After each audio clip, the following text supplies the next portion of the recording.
Good afternoon. My name is John Strope. I'd like to welcome you to the Nebraska State Historical Society's Brown Bag History Lecture Series. Lectures are held monthly on the third Thursday. Today we are in room 303 on the third floor of the City County Building at 555 South 10th Street in Lincoln. A detailed schedule for this series, as well as information about all of the Society's programs and services, can be found on the Society's website at www.nebraskahistory.org. If you are not already a member, I encourage you to join.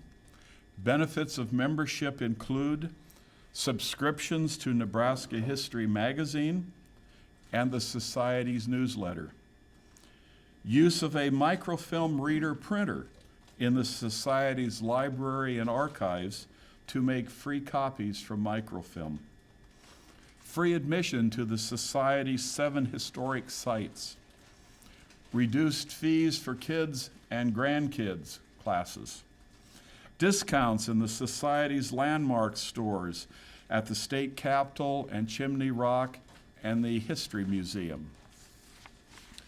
Before I introduce today's speaker, I want to thank the Nebraska State Historical Society Foundation for the financial support which allows us to tape and broadcast these programs on public access television, now in 8 other locations besides just on the Lincoln cable channel. We're out in 8 other communities. And it's also on the Society's YouTube webpage.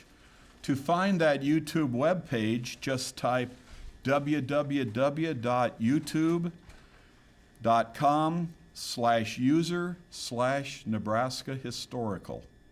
Into your browser search, there are over 130 brown bags on YouTube. Our speaker today is Barbara Hewins-Maroney, and her topic is Will Brown, a Lynching, a Lost Identity, and Urban Unrest in Omaha, 1919. Dr. Hewins-Maroney is an associate professor of urban studies and public administration in the Goodrich Scholarship Program and the School of Public Administration at the University of Nebraska, Omaha. She holds a PhD in educational psychology from the University of Nebraska, master's degrees in urban studies from the University of Wisconsin-Milwaukee, and an undergraduate degree in and public administration master's degree from the University of New Mexico, and an undergraduate degree in sociology from the University of Wisconsin-Milwaukee. Her teaching interests are in public health, civic engagement, and metropolitan development. She is currently involved in historical research focusing on African Americans in Nebraska and public health policies and practices that affect that population. She also does research on educational policies and practices affecting diversity initiatives in the public sector. Dr. Hewins-Maroney's current research projects are focused on Dr. William Stevenson, the first African American physician in both Nebraska and Nevada, and Mr. Charles Washington, a civil rights activist in Omaha from the 1940s until his death in 1986, whose connections with civil rights and media groups throughout the country gave Omaha's struggle a special place in national discussions. Just to let you know about asking questions, Barbara prefers, as she says, waiting until the end unless you are just dying to ask. Please join me in welcoming Barbara Hewins-Maroney.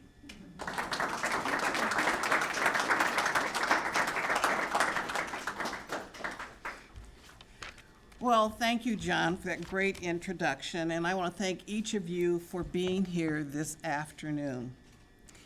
I should tell you that I became interested in this topic after going to the Library of Congress. Each summer, I spent a week in Washington, D.C. at the Library of Congress or the National Archives researching one of my topics. I've lived in Omaha a long, long time, like over 40 years. I've lived in Omaha and had heard of Will Brown, but I'd not been interested in his life or his story. But I was going through some materials doing work for the Omaha branch of the NAACP, and these little pink sheets kept falling out of the files when I was in the Jefferson reading room saying, "See Will Brown folder, see Will Brown folder." And I thought, okay, I'm going to see Will Brown folder. And when I asked for the Will Brown folder, they didn't have it. Couldn't find it. I was surprised, and I thought, how interesting. The Library of Congress can't find some material, and they thought, well, we've just misplaced it. And that was probably, 4, 5 years ago. And each summer when I go back, I ask for the same thing. I ask for the folder. The folder is still not there. I'm going to begin today and just talk to you briefly about Will Brown. And in looking at his life, I wondered, who is this man? Was his name really Will? Or was his name really William? Where did he come from? And as I started my research, I didn't realize that others are doing the same thing around the country. Northwestern University, for example, has in their history department, has their graduate students looking for information on individuals who were lynched during the Red Summer of 1919. Many times they were just simply anonymous. You might see a picture, there might be something in the newspaper, but for the most part, these people have been anonymous, and so has Will Brown been anonymous. I recently read at the Georgia State University in Atlanta, they've started the same kind of project. And so I sort of thought, oh, I might be on the cutting edge of something, but I'm only doing Will Brown. And so for Will, and looking at his life story, here's a picture of Will. One of this picture, I think, appeared in the Omaha Bee newspaper. And I just want to read to you sort of the beginning of the manuscript when I was preparing it to get you prepared for what else was going on. The summer of 1919 is a period of U.S. history that many would prefer to ignore. The brutality and animalism of the white mobs lynching black men, women, and children seemed to have no bounds. One lynching that captured nationwide attention because of the horrific nature of the brutality was that of Will Brown in Omaha, Nebraska. The photograph of his burning body strapped to railroad ties was on the front page of the New York Times and was carried by newspapers coast to coast. A second photograph of his lifeless, beaten body hanging from a light pole also appeared in the press, raising questions about the savageness of the mob and the lack of police control. The picture was taken as literally hundreds of bullets riddled his body.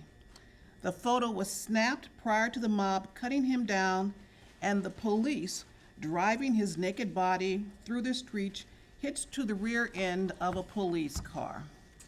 What was not obvious in the photo were his entrails were hanging out from his torso as the bullets had shredded his flesh. Members of the mob then doused his body with kerosene collected from red road repair lanterns dotting the streets and set him on fire. All of this occurred as approximately 20,000 jeering spectators looked on. To culminate the barbarism of the mob, women, men, and even children cut off parts of his charred body for souvenirs before his body was dumped in front of the office of Omaha's captain of police the next morning.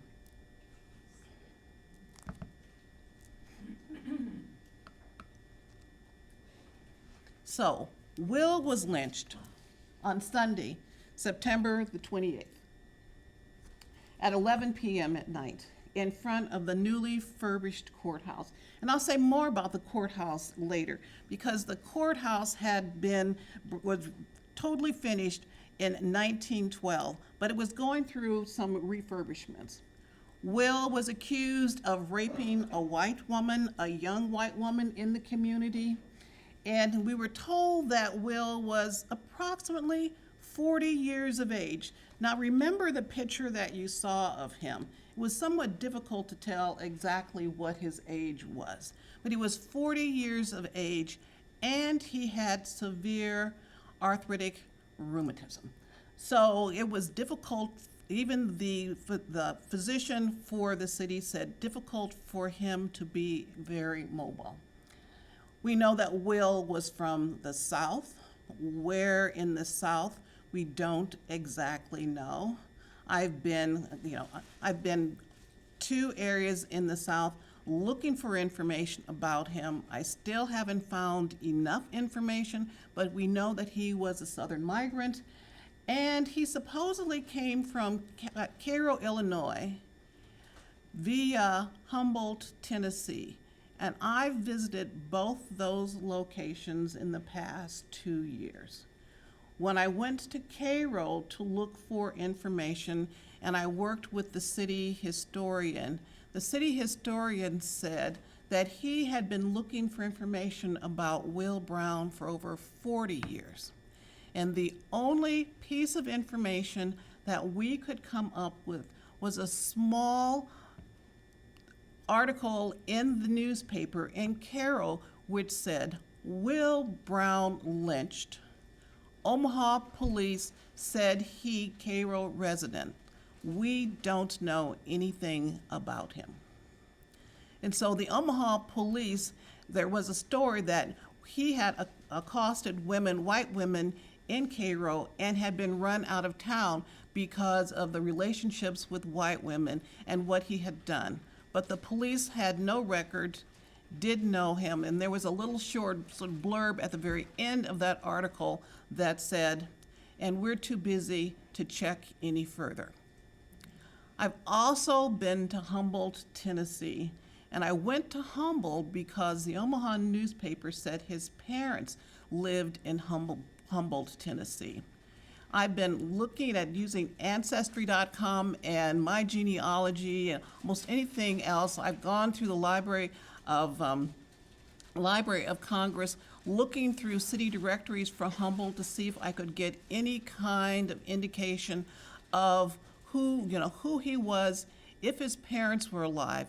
And so I decided might as well take the bull by the horn and go to Humboldt and investigate for myself. And going there, surprisingly, they said, well, we don't even have a city directory from that period of time that he might be there.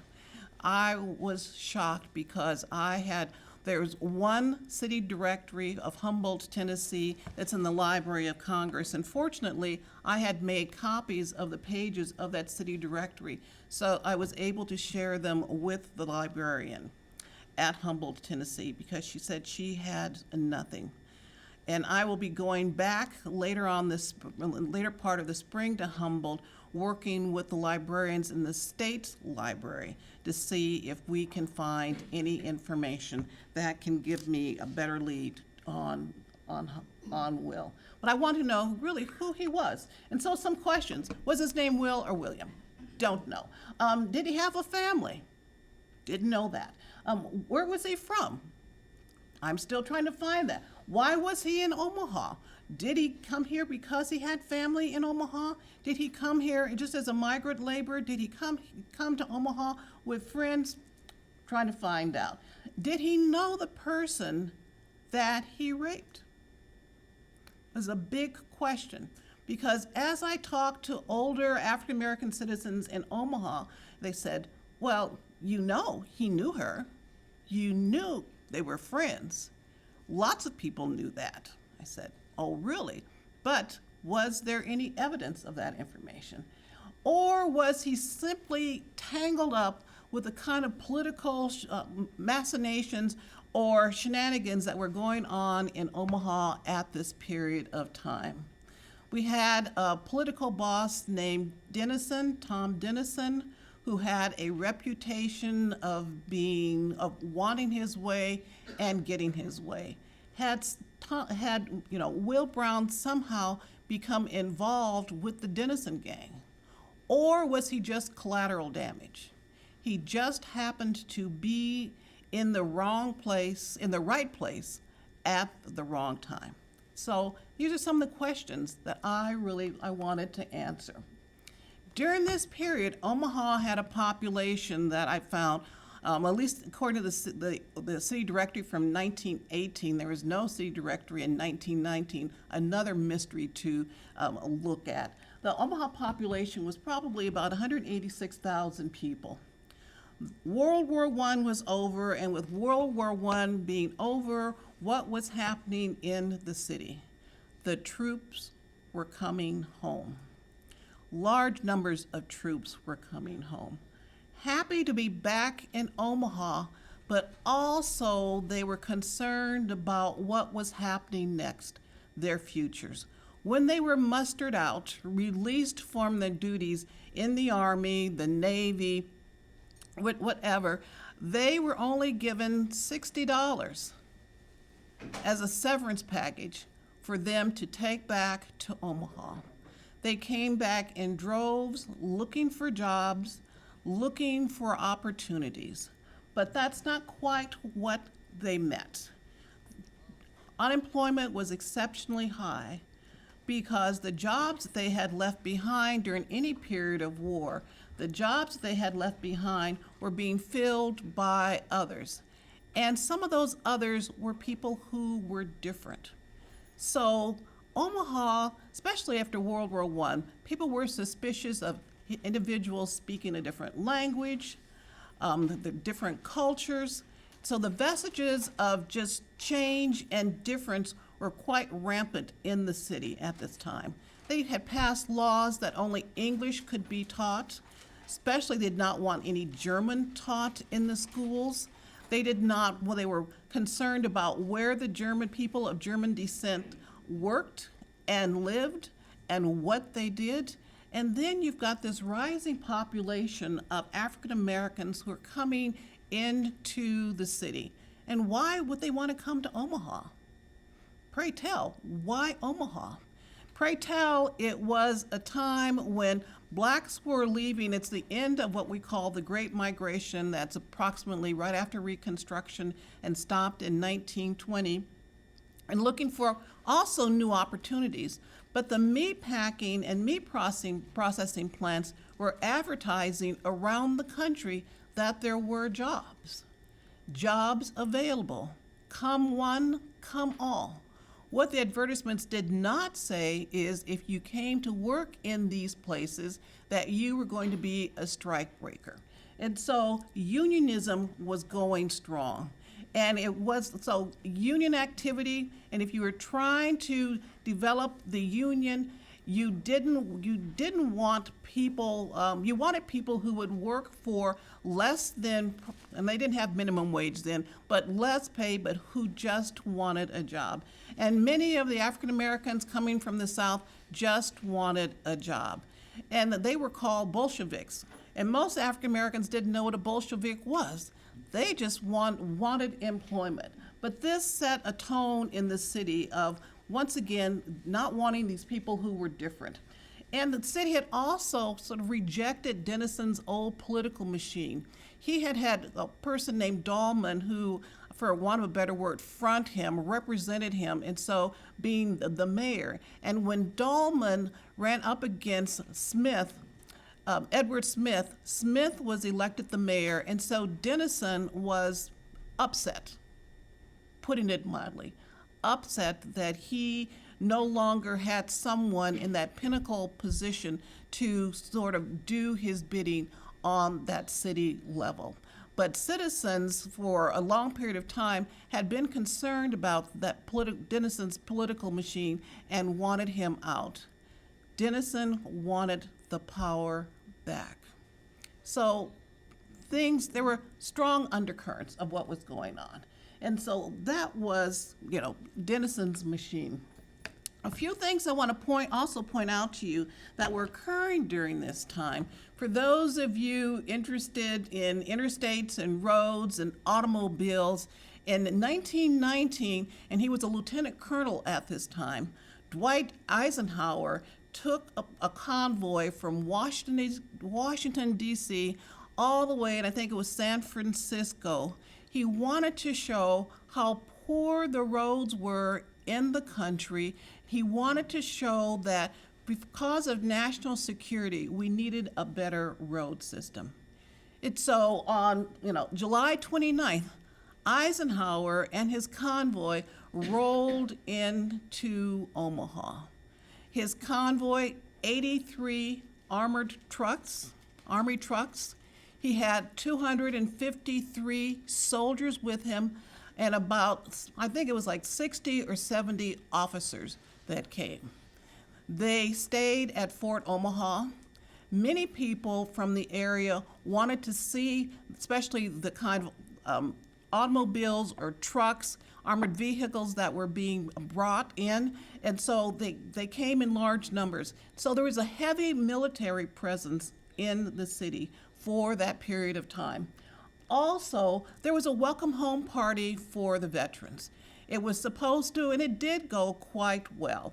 Families were invited, everything was free. You had free food, free rides. There was a Ferris wheel. There was a small lake, and you could go sailing or canoeing on the lake and Crew Park. So the party was immense, and it wasn't just for the returning soldiers from Omaha, it was for returning soldiers from anywhere in the area. President Wilson did a whistle stop. He wanted to make certain and get individuals, the public, on board that the treaty that he was going to sign to help stop the war, that individuals know about it, so he was gaining support. So he was there.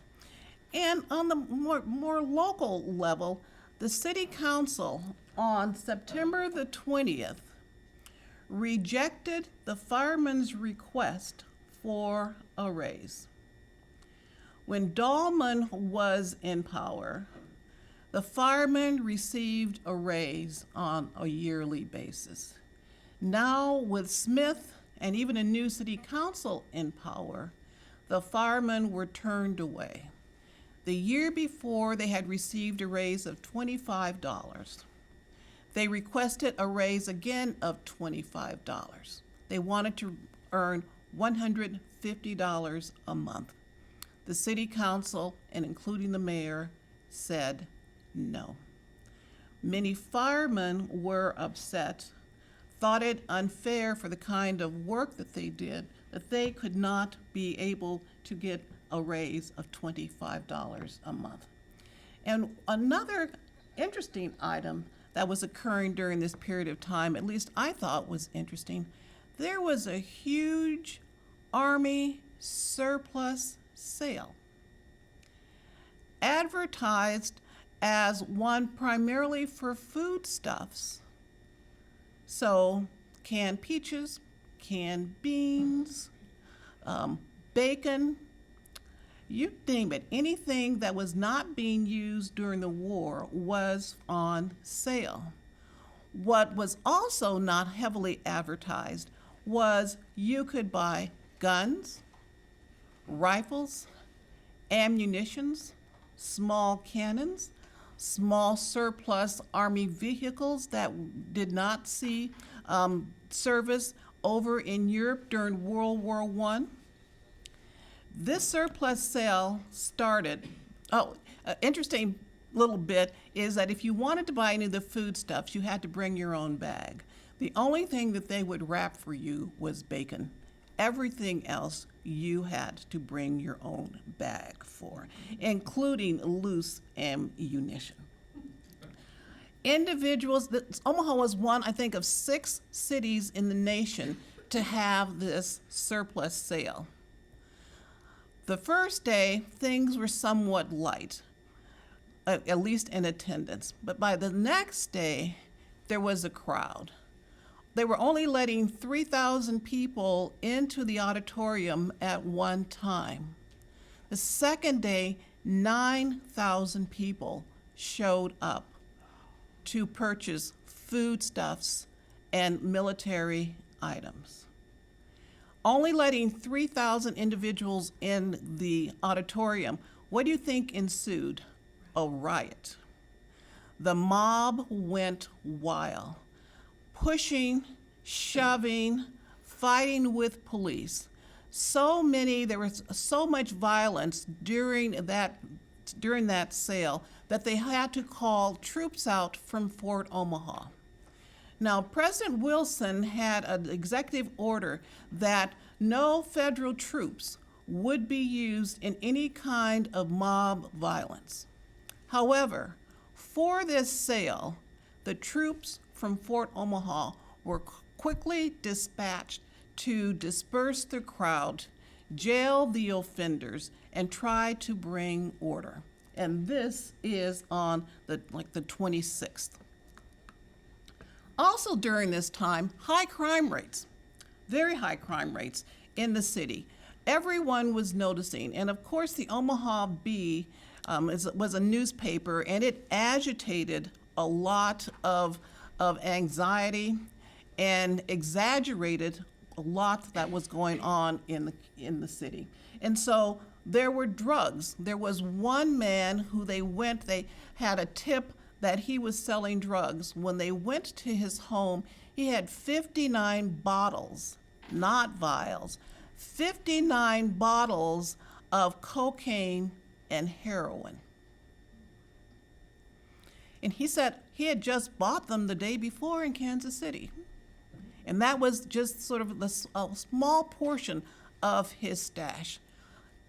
And within a 2-day period of time, 2 physicians were indicted for prescribing opium to their patients. Also, heroin, I can't talk, cocaine and heroin were prevalent. There was murder. A young black porter at a hotel was shot by a policeman in the back. He was trying to help the police, and the policeman said he mistakenly thought that because he was black that he was committing the crime, so he shot them. But there were a number of murders. There were a number of thefts. People coming into the city were continually talking about the number of pickpockets. And then there was a robbery, and you'd say, a bank robbery. The robbers didn't get very much money. Well, I guess a lot for that time. About $4,300 the bank robbers got. They missed the bags of gold that were stashed at the Ralston Arena. But they tried to get away. And in trying to get away, there were 50 policemen chasing them, 2 airplanes, and citizens in 100 cars. And they chased them from Ralston to Waverly, Nebraska. And the robbers ran into a cornfield, and they were shot in the cornfield.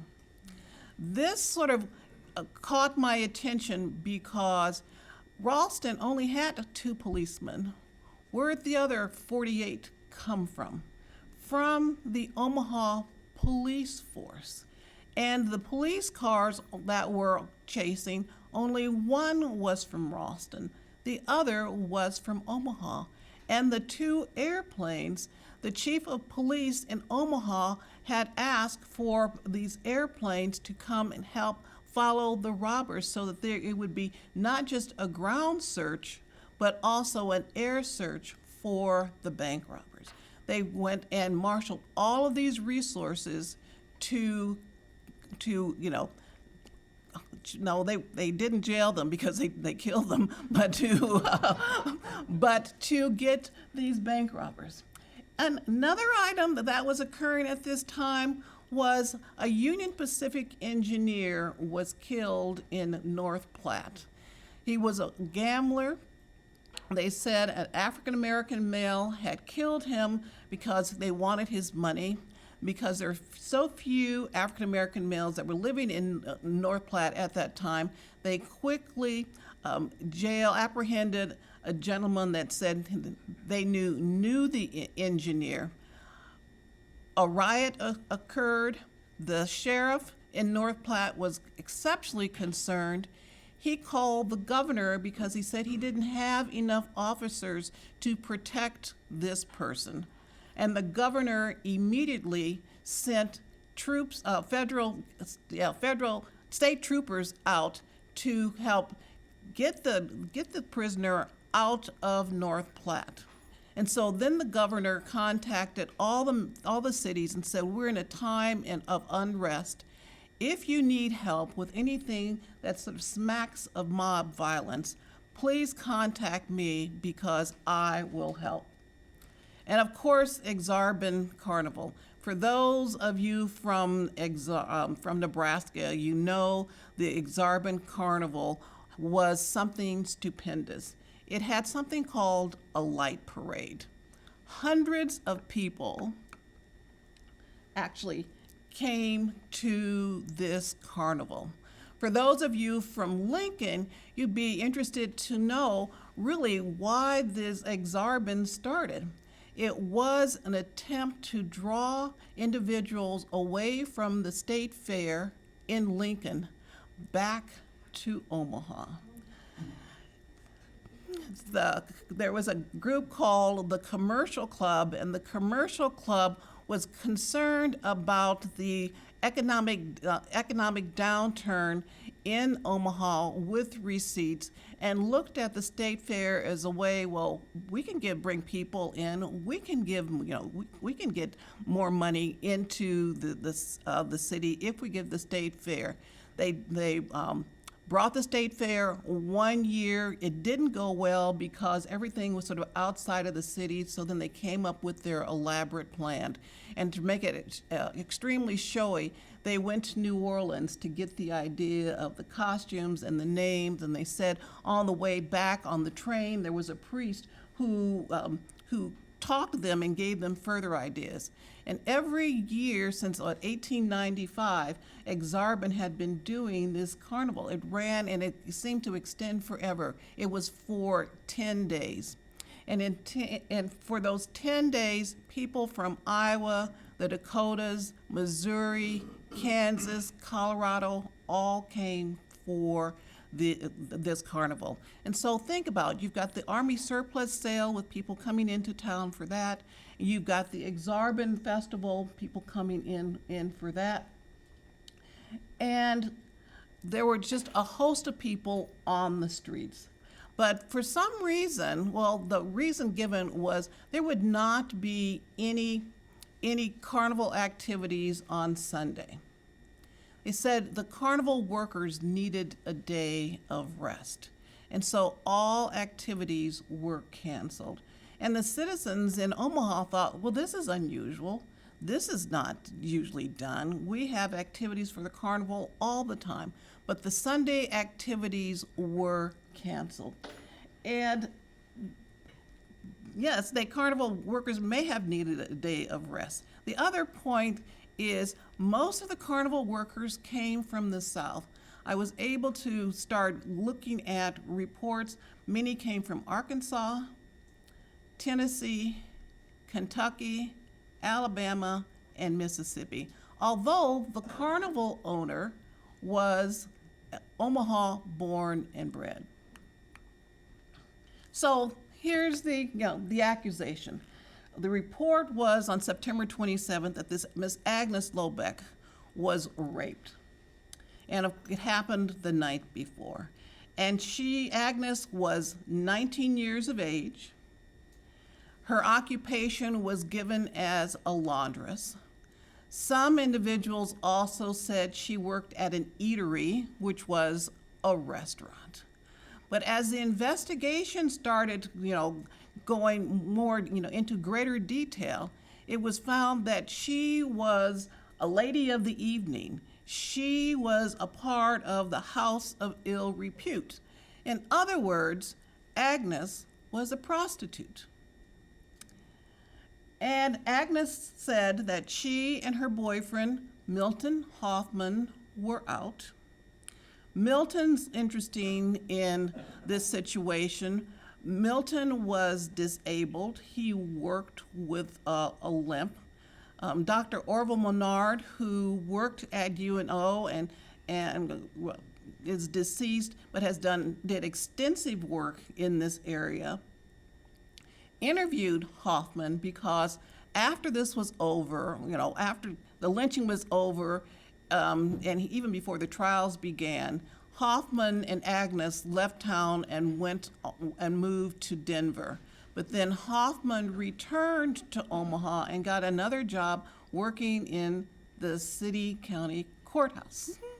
So ironic. But so that's Milton Hoffman. Also, Milton Hoffman worked for Denison. And Milton was probably about 21 years of age. Agnes claimed that she was robbed. She was able to describe her assailant. And when the police brought Brown to her house for her to, give, positive identification of who he was, at first she said, "I don't know. I don't know if he is the person." And later on, when she was pressured, she said, yes, he was the individual. So that night, 1,500 people, and this was before it even got into the paper, 1,500 people descended on Agnes's house to go and either lynch or beat up Will Brown. And as I've done this research, how can word spread so quickly within an hour that you can corral 1,500 people to one location in an area? How can that be done? So it was almost, Mr. Brown was set up. Something else was afoot. And also with the robbery and the assault that Agnes said that occurred, some other interesting things happened. That because of the relationship that Will Brown had with Agnes, he had given her a ring.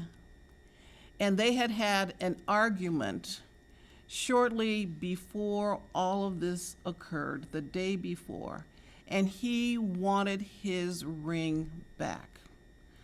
When you also read the details of what happened that night, if Mr. Brown was somewhat crippled with arthritic rheumatism, there was questions about how he was able to both rape and rob 2 young adults.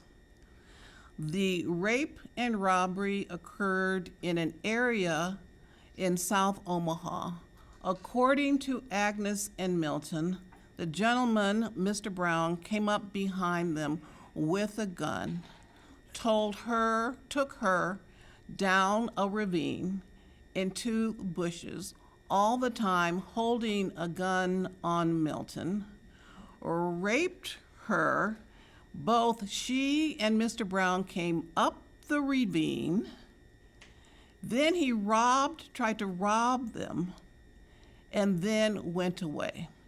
And where was Mr. Hoffman, Milton Hoffman, this whole time? Standing by the bushes, sitting on the curb, standing on the sidewalk? I don't know. But making the whole story suspicious. So now we come to Sunday, the day of the lynching. Rumors had been flying all over town that the lynching was going to occur. The police chief had heard them, but he poo-pooed them, that nothing of that nature would occur. But if you're trying to arrest someone the night before and 1,500 people show up at a house, wouldn't you think that you would try to prepare yourself? But the police chief, Mr. Marshall Eberstein, he sent half his police force home. Remember what I read. It was a beautiful day in Omaha. The weather was perfect in late fall or mid-fall. So he sent all of them home. He also, ignored the calls from individuals who said that that there was something going on, and he took no mind. So individuals started calling the police commissioner and the county sheriff, and they wanted something done. Nothing was done. So the crowd took Brown, torched the courtyard, the courthouse, and they said anywhere between 10,000, 20,000. When you read these stories, sometimes there is an exaggeration. There's the courthouse, 1912, newly constructed. Here is the courthouse after the rioting and lynching and the burning it was. And so but there was a controversy about the courthouse. The controversy about the courthouse also during this time, there was a group called the Home Guard, and the Home Guard said that there were irregularities with the courthouse. And those irregularities were that when it was being refurbished, the materials, that they had not approved the materials. They had also not approved those individuals who were working on the refurbishing of the courthouse. The courthouse, when it was built, cost approximately $1.5 million. The destruction, $1 million, and the firemen refused to respond. Interesting to read how those individuals who were interviewed said they were told exactly what to destroy when they went into the courthouse. One of those things that, they took all the tax records, all the tax files, but they were told specifically to destroy the scavenger tax list. The scavenger tax list, what was the scavenger tax list? If you had not paid your taxes over a period of time, your house was being taken by the county, and these properties were going to be sold in January. All those lists, the scavenger list, were burned. Things that weren't burned, the Red Cross, and because the building was so large, not all the rooms were being used. The Red Cross was one of those organizations that had offices in the courthouse. The Red Cross offices on the first floor, where the tax records were, where there was a lot of destruction, totally untouched. Totally untouched. But they had been working with the Home Guard. And these are pictures. You see these young women? You see these young men in these pictures? There was a group called the Home Guard. A professor, Dr. William Pratt, said, look into the Home Guard when you start looking into Will Brown and see what the Home Guard is. The Home Guard, the Omaha group, was organized in July 1918, and it was a group to say, we're going to help protect the country. It's in replace of the National Guard. Our National Guard really hadn't gone up and running in Nebraska. We also had the Home Guard during the Civil War. But for this group of Home Guard individuals, most of them they were not able to join the Army or the Navy because of some reason. One article called them the rejects. So you have the Home Guards. And you also had women who were the Home Guards. These were just two of the titles. One was the Prettiest Smile Club, and another one was the Sifting Club. And if you remember going back, let's see if I can go back to, it's not working, go back to those pictures, there was a group of women. And so everyone noticed that there was a group of women during the lynching who were just egging the mob on. And they feel that those individuals and the young women and young men were part of this Home Guard. And then you've got the Ku Klux Klan. I had an interesting experience. I went down to Nebraska City about a year and a half ago, and I was wandering around, and I went into the GAR Museum, Grand Army of the Republic in Nebraska City. I really didn't know what it was, and there was another gentleman in there, and he and I started talking. And as we talked, he started saying unusual things, and because he asked what I was doing, and he said, well, have you looked into the black church bombings, fires? And I said, no. He said, we threw at least 36 black men into the Missouri River. We did this. And I said, well, who are you? And he said, I said, I've heard of these things. He said, well, you don't need to know that information. And and then he just left. I asked the attendant, and he said, we think he's part of the Ku Klux Klan. And he may have been, but the Ku Klux Klan was very active in Nebraska, especially in Omaha and Lincoln.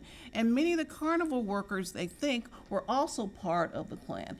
The hangman, his name was Perry Jenkins. He was a carnival worker. His role in the carnival was to go up those tall, the wooden posts when they were putting the tents up. And so he was the one that several people said, oh, it was Perry.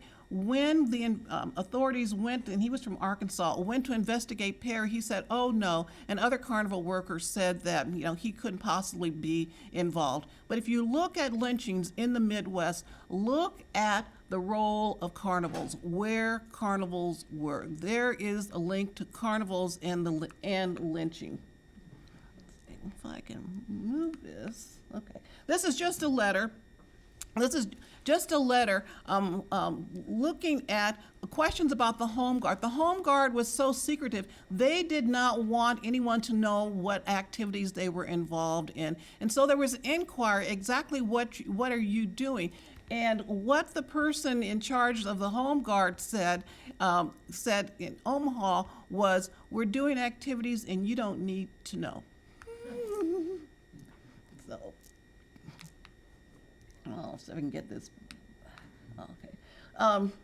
Part of the mob, Dennison's men, people from Missouri, Claude Nethaway, another interesting story. The Douglas County Historical Society has these letters from a young woman who said that she had seen Nethaway, his wife had been killed, and she had seen him with a bloody knife. And she wondered if Will Brown had also seen him, because Claude Nethaway was one of those individuals that was, they indicted for the murder of Brown. Never, the indictments were all later dropped. Also, this person named John Snyder, and I've not been able to find much about him except that he was a businessman. And then we've got the Omaha Bee, instigating the crowd. Black men were targeted during this period of time, and targeted because, remember I told you, the soldiers were coming back, jobs were scarce, people were just sort of unsettled, and so the city of Omaha came up with a scheme. We're going to take all these slackers, drifters, anyone that we find that don't have a job, we're going to take them and we are going to make them work. And make them work they did. Conscription work. They were sent to work for the Union Pacific Railroad, put in boxcars and sent to central and western Nebraska and also Colorado to lay tracks and build bridges for the Union Pacific Railroad. Also, black women were also picked up if they stopped you and you were asked that they knew whether you were employed or not, and you said no, they too were picked up and sent out of town. And so this is I think this came from the Omaha World Herald. One said the first group was 40, then the next 50, but this is what they wanted to do. They wanted to get rid of the vagrants. And so especially for black men, it was free labor. The Union Pacific was not paying them at all. There was conscription labor. And Will Brown was picked up a number of times.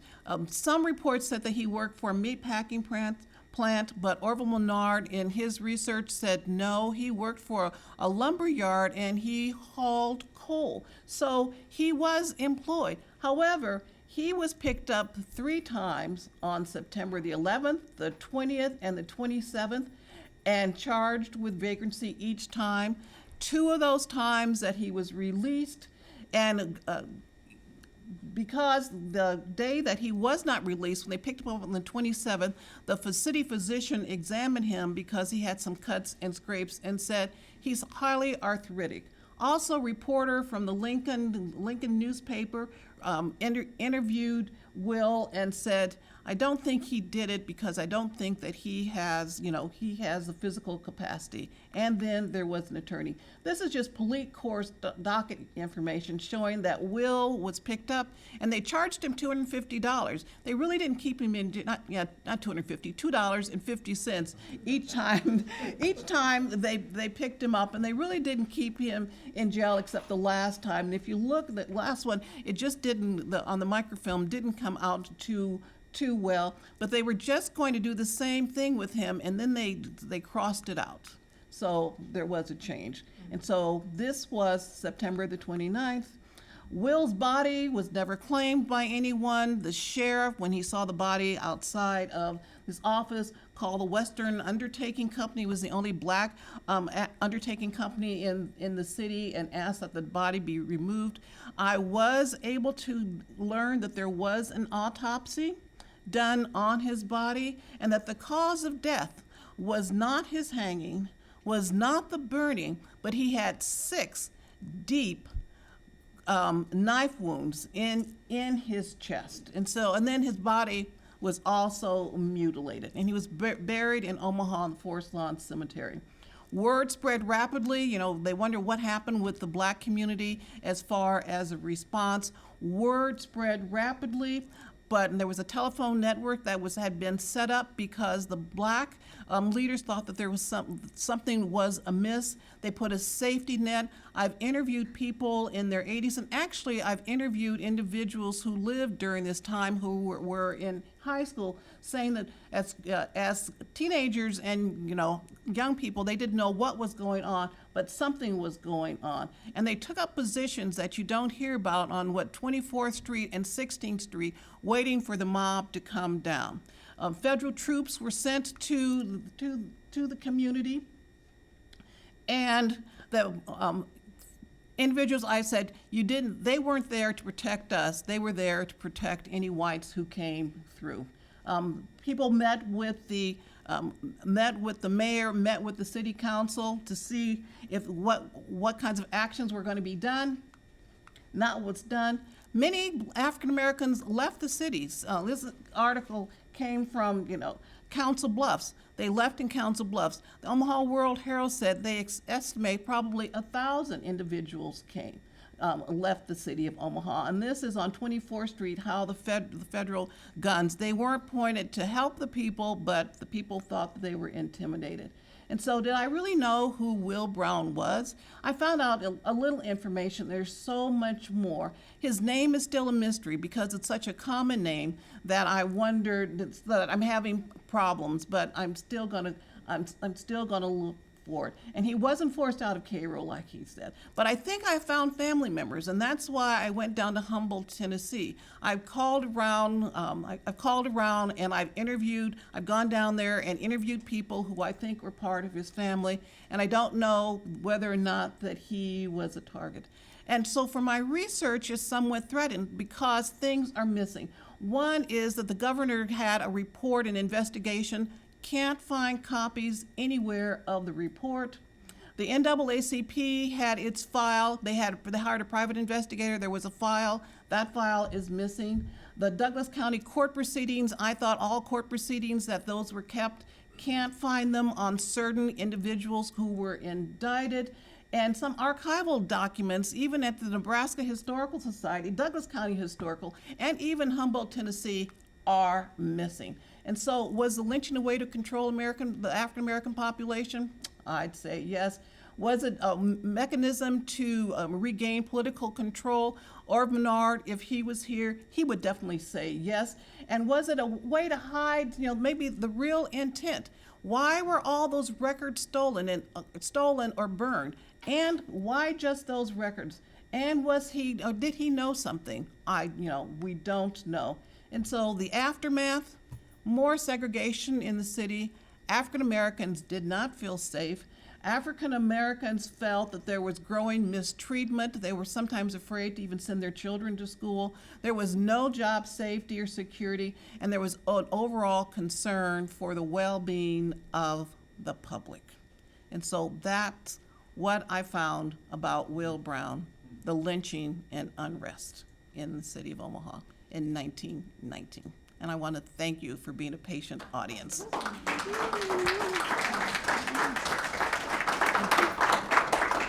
Can we have questions? Yes, sir. Is there a record where he's buried? Yes, there's a record where he's buried.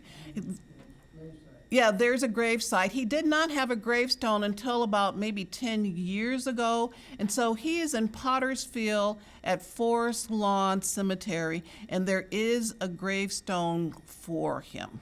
And the gravestone was given actually by a person in California who heard the story and donated the money for a gravestone for Mr. Brown. Are there other questions that individuals may have? Yes, sir. I wonder if you'd expand a little bit on how the link between Denison and trying to regain some power and fomenting the riot. And for that, if Ord Menard was here, he would be the one.